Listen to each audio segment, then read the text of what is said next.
It's from Pitoy. Onside! It looked to be off, it could be the admin. It is! Indonesia lead! Budi Sudarsono has broken.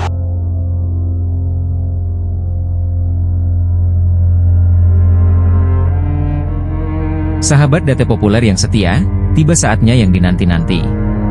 Perjalanan berliku dengan komitmen yang sakral. Kini saatnya pembuktian dari proses yang lalu. Akumulasinya akan terlihat saat yang dinanti-nanti ini menjadi bukti kepercayaan pecinta bola Indonesia.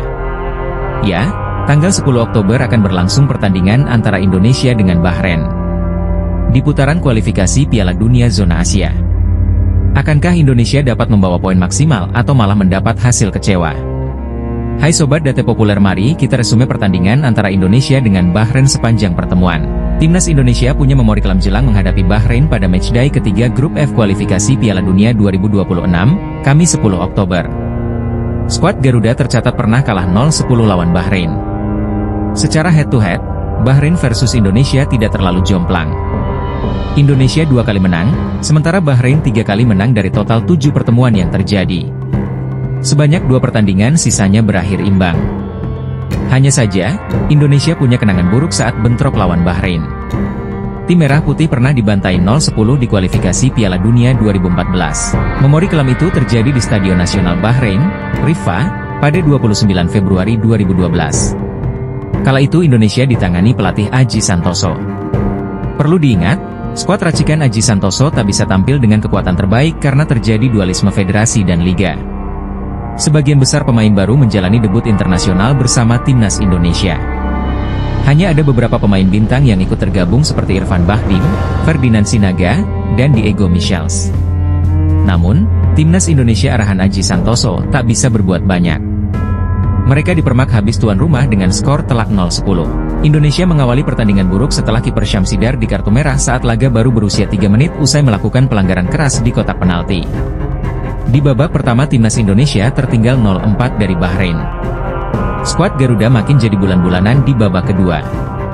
Bahrain hingga akhirnya menang dengan skor telak 10-0. Setelah pertandingan ini selesai, FIFA melakukan penyelidikan terhadap hasil pertandingan yang dianggap tidak biasa. Memori kelam itu terjadi di Stadion Nasional Bahrain, Riffa, pada 29 Februari 2012. Kala itu Indonesia ditangani pelatih Aji Santoso. Perlu diingat, skuad racikan Aji Santoso tak bisa tampil dengan kekuatan terbaik karena terjadi dualisme federasi dan liga. Sebagian besar pemain baru menjalani debut internasional bersama Timnas Indonesia. Hanya ada beberapa pemain bintang yang ikut tergabung seperti Irfan Bahdim, Ferdinand Sinaga, dan Diego Michels. Namun, Timnas Indonesia arahan Aji Santoso tak bisa berbuat banyak. Mereka dipermak habis tuan rumah dengan skor telak 0-10. Indonesia mengawali pertandingan buruk setelah kiper Syamsidar di kartu merah saat laga baru berusia 3 menit usai melakukan pelanggaran keras di kotak penalti. Di babak pertama Timnas Indonesia tertinggal 0-4 dari Bahrain. Skuad Garuda makin jadi bulan-bulanan di babak kedua. Bahrain hingga akhirnya menang dengan skor telak 10-0. Setelah pertandingan ini selesai, FIFA melakukan penyelidikan terhadap hasil pertandingan yang dianggap tidak biasa.